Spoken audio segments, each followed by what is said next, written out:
além dessas medidas, né, que foram restritivas e adotadas por governadores e, de fato, em muitos lugares foram reações sem precedentes numa pandemia, o que foi muito criticado por muita gente, né?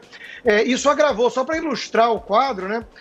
Um container para ir da China para abastecer produtos manufaturados no mundo todo custava $2.000 antes da pandemia. Hoje custa 10 vezes mais, isso impacta preço. Os bancos centrais também no mundo inteiro inundaram os mercados com liquidez, pagaram as pessoas para ter alguma renda ficando em casa, né? Isso foi uma decisão acertada, não tinha alternativa, senão ia ter uma convulsão social no mundo todo, mas pagaram, isso gerou desincentivos ao trabalho no mercado todo. Resumo da ópera, o preço da carne, o preço da gasolina subiu no mundo inteiro. A inflação nos Estados Unidos, que historicamente é perto de 1%, 2% no máximo, está acima de 5%. Então, isso vai de novo ao encontro daquilo que o deputado dizia, de que a narrativa da imprensa, da mesma que repetia economia fica para depois, era a insensibilidade do presidente falar de economia naquela época, agora essa turma só fala de economia. E pior, esquecendo que o fenômeno da inflação é global.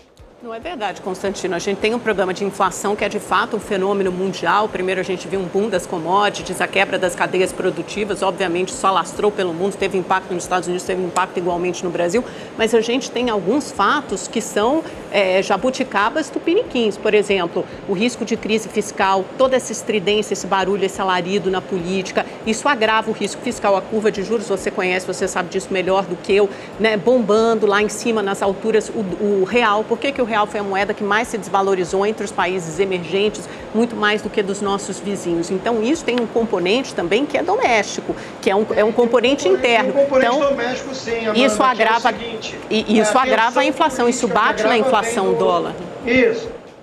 Exato. O precatório, desde 2002, vinha sendo arrastado na justiça. Decidiram, por acaso, esse ano, mais 50 bilhões de gasto. Óbvio que isso é uma crise que tem que ser resolvida.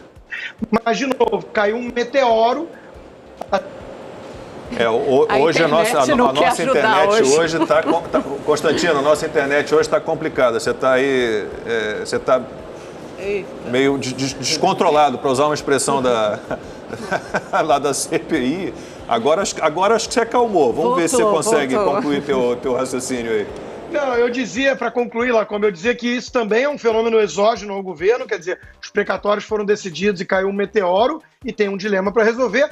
E do lado da tensão política, que a Amanda está certa, isso gera apreensão nos mercados, mas aí depende muito do prisma, né?